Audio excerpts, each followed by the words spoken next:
He was a man who had lost everything. His name was Jonah. Once a successful carpenter with a family, a house, and a life full of laughter. But time can be cruel. A fire took his home, disease took his wife, and despair took everything else. He wandered the outskirts of town, alone and broken. People stopped seeing Jonah as a person, just a drifter with ragged clothes and tired eyes. Then came Max, a skinny, injured dog with a limp and a scar across his eye.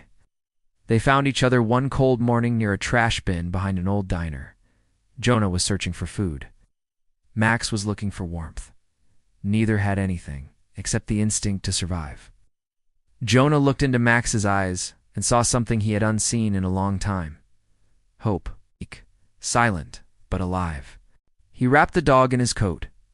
From that moment, they were inseparable. They shared crumbs, shelter under bridges, and long walks through forgotten roads. Max would nudge Jonah whenever he sat too long in silence.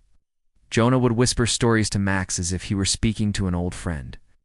They saved each other from the loneliness that kills a man from the inside out.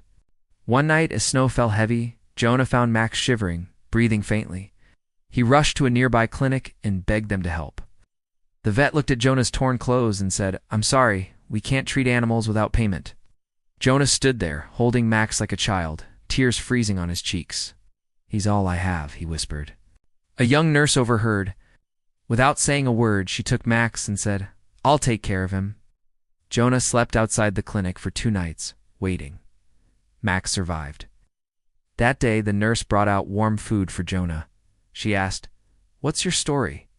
Jonah paused. For the first time in years, someone asked and meant it.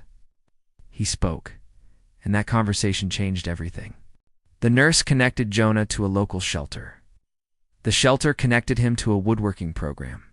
And within 6 months, Jonah was making furniture again, beautiful pieces full of heart. Each carved with a paw print, somewhere in the wood. People started noticing. A reporter wrote about the carpenter who came back from the streets. Orders poured in.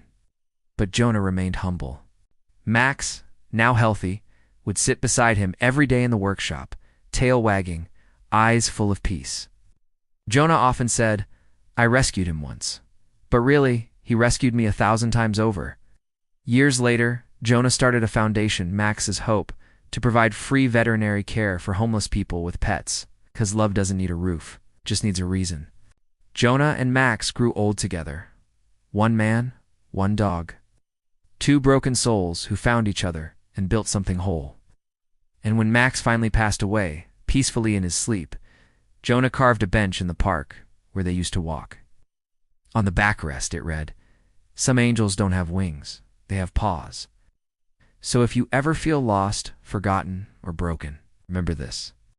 Sometimes your saving grace comes not from riches, but from a quiet heartbeat beside you, from loyalty without words, from the love of a friend who never leaves, even when the world does.